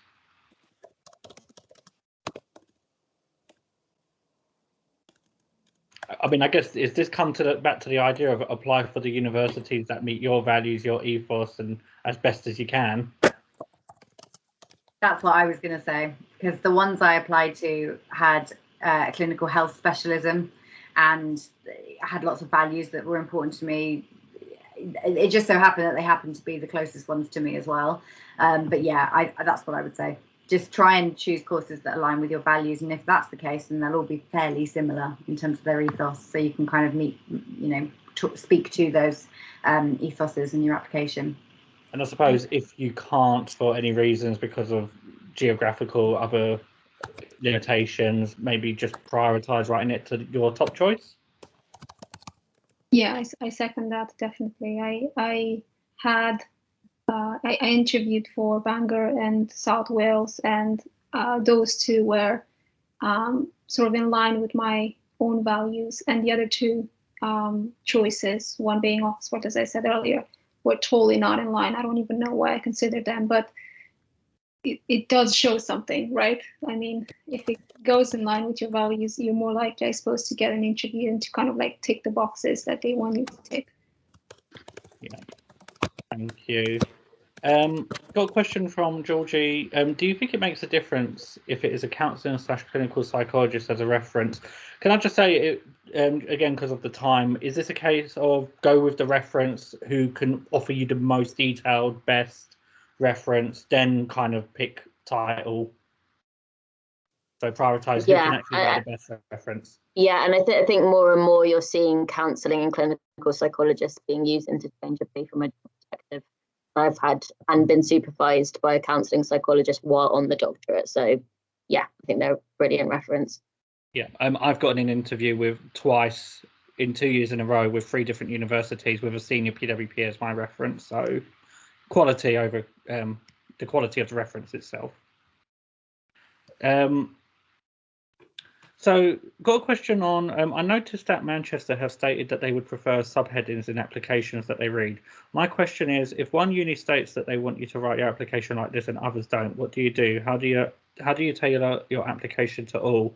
Does that kind of come back to the earlier thing, but does anyone have anything else to add on that specifically?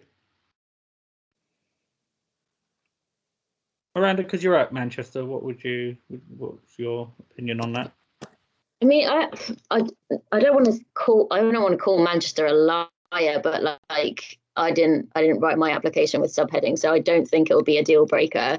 I honestly think I would prioritize using a format that speaks more to what you want to put across and you feel most comfortable in. Like if the piece of writing that you're going to write is going to be better in a narrative format, write that.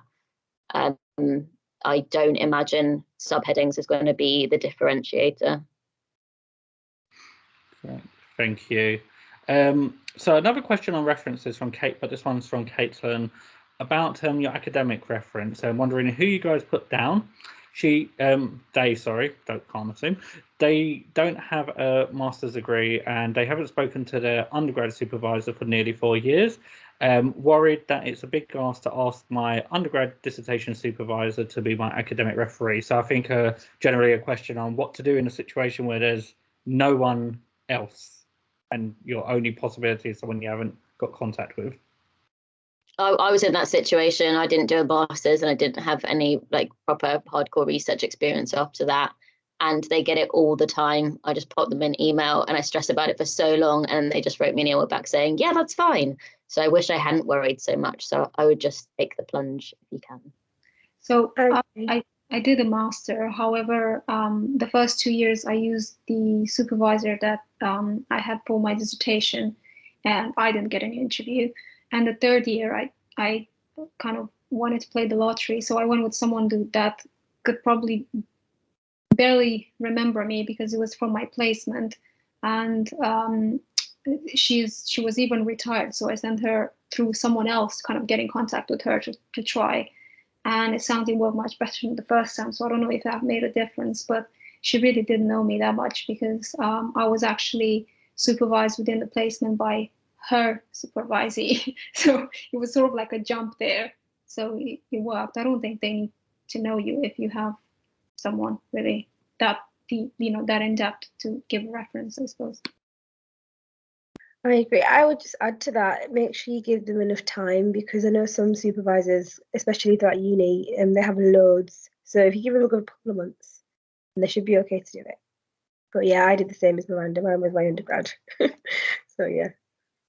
Right, thank you. Got a question from Francis, a question for everyone. Are there any aspects of your work experience pre-clinical psychology that were particularly helpful to your application/training? Just thinking about how to get the most out of work experience and not just getting experience for experience's sake.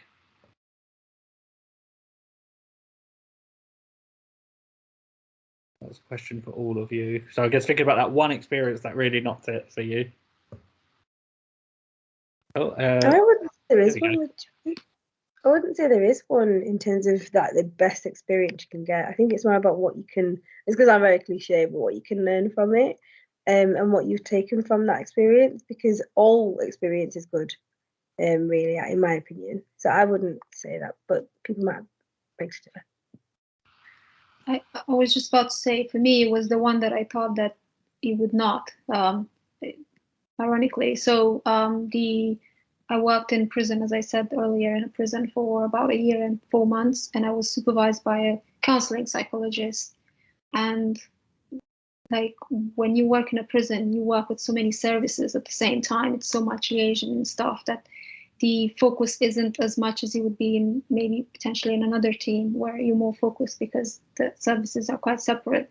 So I thought I'm going to be too scattered into inexperience and stuff. And actually, that was the most helpful one for me in terms of reflecting on my application and the personal statement and where I kind of noticed most of those cultural issues that I mentioned.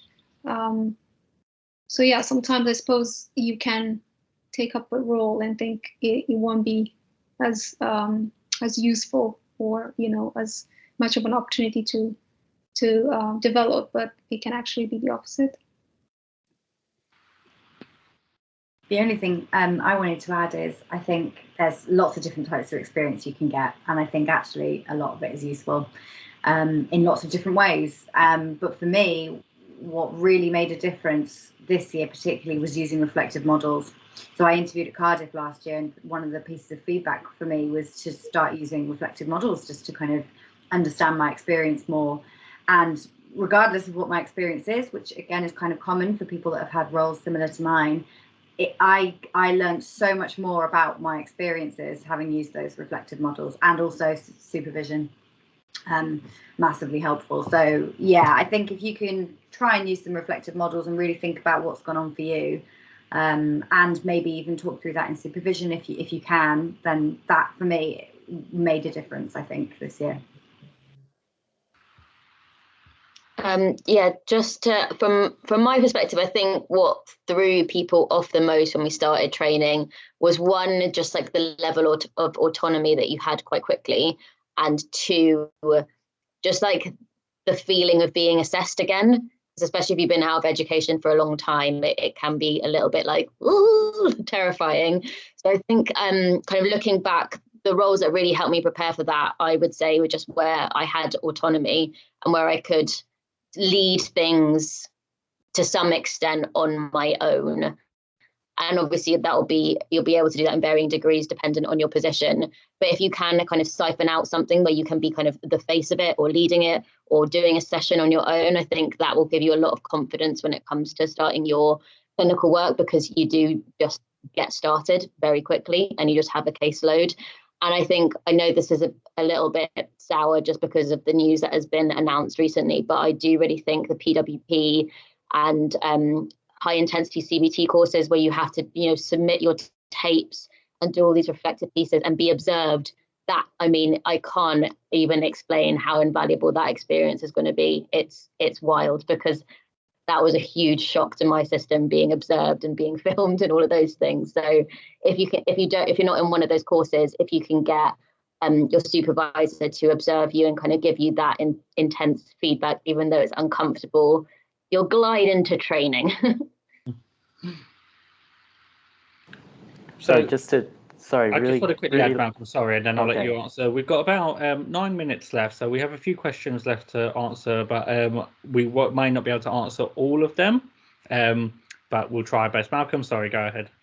No, sorry. This is actually like unrelated to the current question, but on the Discord chat, I've just added like a little bit more about the Royal Holloway ethos question. I put it in the Discord chat, so just scroll to the bottom and you should see it there. Great, thank you. So a question from Millie, and I think Emily, who had to leave early, answered this a bit, but it'd be good to get everyone else's views on how did you know when you felt ready to apply, and what contributed to that?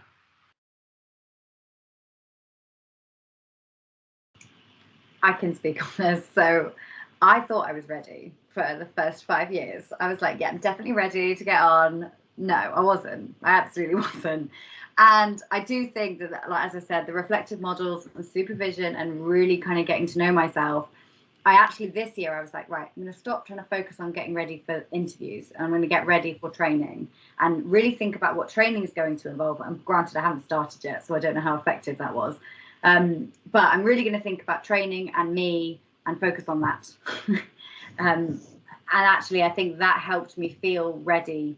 It's really difficult to kind of quantify, and, you know, there's no 1, 2, 3 ABC step to feel ready. But I think getting to know who I am and what's important to me and how that links to training and what I want to do on training and beyond, that I feel very ready to do that. Having also gone through all my experiences, or many of them, reflecting and really getting to know myself, I think that helps. That helped me. Anyone else briefly? Oh, sorry, Alina, go ahead. Yeah, for me, it was when I stopped being desperate. So yes, as soon as I got the backup plan of going with the CBT and, you know, not being pressured by financial issues and security and stuff like that, definitely it stopped being I stopped being so desperate, for sure, especially because I don't have family in the UK. I'm all by myself, so I don't have any backup or anyone to kind of pick up if anything happens. So yeah, that was for me one of it. And the second thing was when I wasn't terrified about tests and interviews, and I felt that I really wasn't. Like last year, I was terrified of getting an invitation to interview, and I didn't. And I was quite relieved when the last email came. I was like, oh, actually, I don't have to prepare for this. So this year, I was like, well, if it happens, it happens. And actually, in the same day of one of my interviews, because I said I had Bangor and Cardiff, I actually didn't prepare for Cardiff at all because I had CBT reset for my oral case presentation. So it was literally on the same day. And I was fine. I wasn't nervous. And I think that's a sign that when you feel quite chill and quite like confident that whatever it will be, it's not the end of the world if it's not to happen.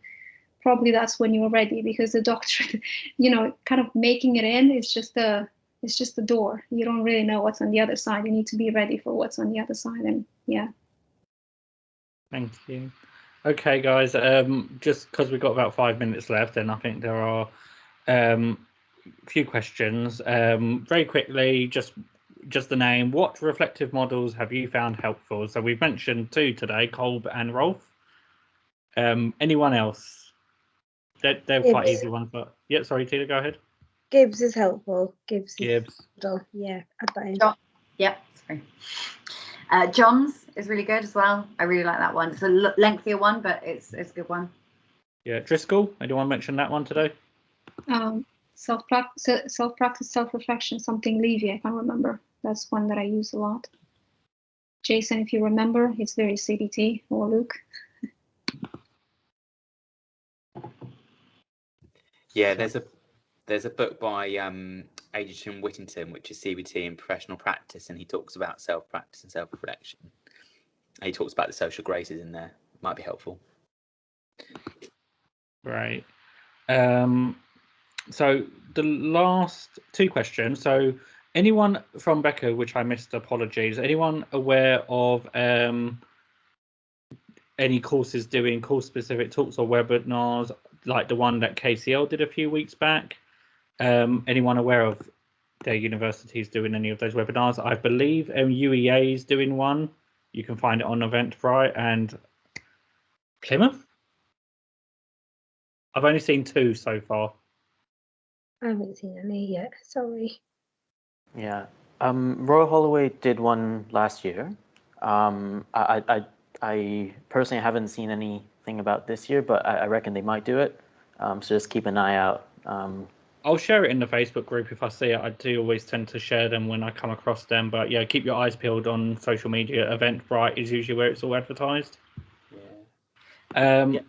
Get a Twitter account. That's how Twitter. I found all the links on there. So last question. To everyone, what can you reflect from your clinical supervisions that stood out from previous positions? I'm doing social work at the moment, although there are relevant experiences. I'm wondering if the lack of clinical supervision will make it harder to be shortlisted.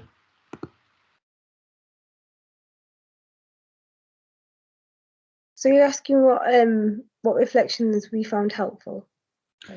From your supervision. So the question is, what can you reflect from your clinical supervisions that stood out from previous positions? That's kind of a hard one in the sense that it's a very big area. Yeah. I've got one. Sorry, Tila, go on. No, you go ahead. So it's only because I wrote about it in my application. I've kind of wrote about some of the things from supervision, and this continued post-application as well. Was actually about, for a long time, because of imposter syndrome, I think. Sorry, 1 second. I think I'd suppressed my curiosity. Like I'd suppressed my curious voice because I didn't want anyone to think that I didn't know what I was talking about. And I kind of my supervisor picked up on it and said, "What do you think about this?"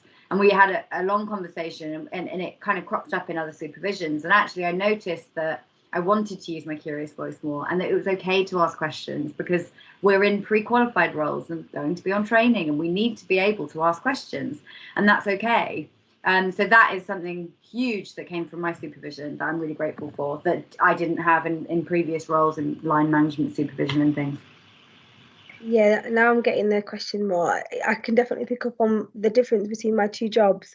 Was my last role, my supervisor's been brilliant because she's challenged me more. So she'd be like, when we talk about stuff, she'd say, okay, now try and think about some theory to back this up a little bit, or something, whatever, to kind of help boost up what you're thinking or back it up. And that really helps. I don't think like that ever in theory. I just think random stuff, and that really helped me for my interview, because it was just really nice to kind of read it in naturally. So yeah, I would say that. Get them to challenge you. I just wanted to add very much quickly on that, and then we can kind of wrap things up. But I think for me, my CBT training, I think, has really emphasised the idea of being reflective within your supervision, and not just going to supervision with this idea of what's the answers, what do I do next, but actually using that time to reflect on your process, what you showing elements of your work, really making yourself vulnerable to how you've done things, and kind of reflecting on what you did well, your frustrations from events, what you learned from all of that. That, I think, is the best way to get your time from supervision. Miranda, being someone who's been under DCLIN the longest here, you've obviously would have had supervision through various placements. Yeah, absolutely. I think I mean, this actually happened before the doctorate. It's a piece of advice that I think about all the time. And she just said, don't just do something, sit there, which I think just speaks so much to the attitude of anyone who's pre-qualified / like any time in your psychology career, that you always feel this immense pressure to do and to fix. And actually so much good stuff happens when you're just really present with someone and listening. And I guess another thing that I've been told a lot in supervision, why are you coming to supervision and just talk about clients, talk about you as well? And so one thing has been about, sort of like challenging your automatic belief and assumptions, and sort of like talking a little bit how a specific case kind of triggers certain things in you that you're trying to avoid, and things like that, because I was extremely avoidant in the past, and now it's all about kind of like exposing myself into it and actually getting into a situation where I'm like, oh my God, I deliberately got into there. How do I get out of it? So yeah, it's I suppose just make it also about you, not just about your clients. Yeah. Thank you, guys. So just to wrap things up, thank you all so much. Apologies for the technical difficulties. It ain't my fault. It's Teams. Just going to say, I did try. Just to kind of have final words from our guest speakers, just any final words of wisdom, but also I think just to end on this idea of reflection. It's something I've asked every one in these events now, but I think reflection is a word that gets tossed around. Miranda, you might remember we discussed this last year. It's a word that gets tossed around, but has so many different meanings and is used differently. And many people are always told to be reflective on their application, but what does that actually mean? So it'd be great to get all your views on that as your final parting words, and any final words of wisdom, and then we can end it. Go on, Luke, CBT therapist, go ahead. How does it make you feel? Do you have any thoughts about it? How do you plan to work with it going forward? Do you find yourself coming across organizational issues? And how does that make you feel? You can do a 5 areas. There you go, bit of CBT. That's essentially, you can use that to ways reflecting your thoughts, feelings. How do you react to that? Your behaviours. ABC model is also available, but it's a small, a bit easier one. Same thing. Yeah, same. Yeah. Great, thanks, Luke. Anyone else? Alina, go on. You're the other net CBT therapist. Well, for me, I would just say one word: awareness. Sort of like mindfulness, kind of like sit there and observe the clouds. What kind of clouds are you getting around you within a situation? And are they darker? Are they brighter? Are they scary? Are they funny? Are they cute? Are they whatever? Kind of, again, be aware of kind of like what brings up into you. If we're thinking about that 5 areas model, thoughts, feelings, behavior, physical sensation, what does it bring up and why? And what's the kind of like the next level of that? So how does it maintain the problem or, side sometimes? So is there a maintenance factor in there that you may want to be aware of? Thank you. Anyone else? I guess I would say, for me, I think my biggest piece of advice that I found really helpful is not just thinking about, how you're feeling and all of that and what it's doing in the moment, but also how that's impacting on what you want to do next, kind of what you want to do in the field or just in that next piece of work or whatever it is. I think that's really where the difference is. That's when I really used my identity the most, when I was trying to really think about what is it about me. What makes me like this and what makes me think like this, what made me feel like this. But now, what do I want to do about it? And I think that's what the reflection really was for me in application, but also how I kind of approach it in supervision as well. But I guess it's because I'm quite solution focused. I guess that's probably where it comes from. But I think it is helpful. But yeah. Holly, I think you were going to say something as well. Yeah, and it's gone out of my head. 1 second. Being reflective, I think I've got a couple of things and then a final thought. So in terms of the application, I can tell you what not being reflective is. So if you are being descriptive, if you're saying what you did, like if you would say, this is my job, this is what I did, these are my duties, that's descriptive, it's not reflective. Like everyone has kind of said, I think the descriptions of what reflectiveness is have been really good this evening, and I think I can't really add anything to that. So just thinking about how it makes you feel. I wrote a lot about how I felt in terms of where I felt in psychology, and actually this kind of comes to the system. Okay, we all know that the system is flawed. 15 to 18% of applicants are successful every year, right? The doctorate, depending on funding. That does not mean that 15 to 18% of candidates are good enough. That's not what that means. It just means that that's the amount of funding that there is. And for me this year, my journey was very much unpicking my self-worth and what I thought, okay, well, when I get on the doctorate, I'm a worthy person. No, that was not a helpful way of thinking. And also it's completely flawed. We are all, we're all good enough, actually. And yeah, fine, we might need a little bit more reflection, but the system is flawed. Try to think about unpicking where how you value yourself from the system. That would be my biggest piece of advice. And it's also a really good source of reflection, thinking about how you view yourself in this world of clinical psychology. It's the system, not you. That's what I would say. The stats were 22% this year. Thank you, Dr. Trent. Just we're out of time, so we just need to hear from Miranda and Malcolm, I believe. Hi. That was lovely, Holly. Thank you. I just say add to that. I think reflection for me is also being vulnerable. So I think if you're scratching to a point where you are feeling a little bit uncomfortable and realizing that this sounds a little bit more personal, then you're probably edging towards the right spot. And I would just say with these applications, fortune absolutely favors the brave. I think you probably can hear a theme amongst all of us speakers that as soon as we stopped worrying too much about kind of ticking boxes and started being ourselves and putting more of ourselves on the page, suddenly the interviews started coming through, and we all did get on, so it was a happy ending to that. So I really do wish every single one of you all the best. I totally remember what it's like to be in your position, and fingers crossed for every single one of you. And Malcolm. Yeah, I think everyone has sort of encapsulated the idea around reflection very well. I guess just one point I wanted to add was just curiosity. Like what, if you're working in a service, what did it make you think of? Obviously, it's no secret that there are many, many systemic issues with the field and with sort of accessing the doctor. What are your thoughts on that? Like what makes you think, what makes you tick? I think those are sort of good things to think about in terms of sort of the reflection, and also just like, again, just linking in your personal interpretations, what something means to you. And I really want to echo what Miranda said, if something made you uncomfortable, why was that? And I don't think there's too much for me to add on that front. I guess for final thoughts, just you do you. You are the only you.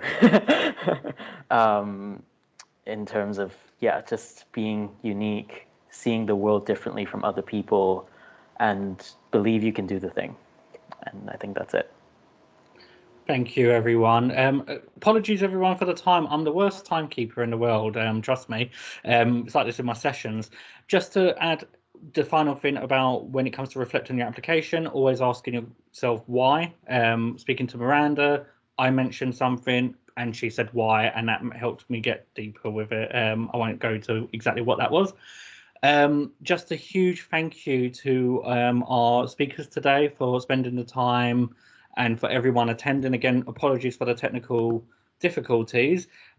Just to kind of highlight lastly that at the start of this talk, we had 1,500 signatures for the petition. We are now over 1,800, which is insane, and it's still growing.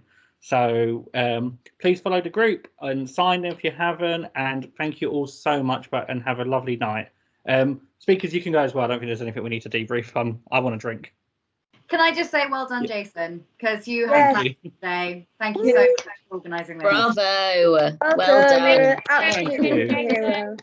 Thank you. And getting all of that. Bye, everyone. Take care. Bye. Good luck. Bye. Bye. Thank you all very much. Bye. Bye.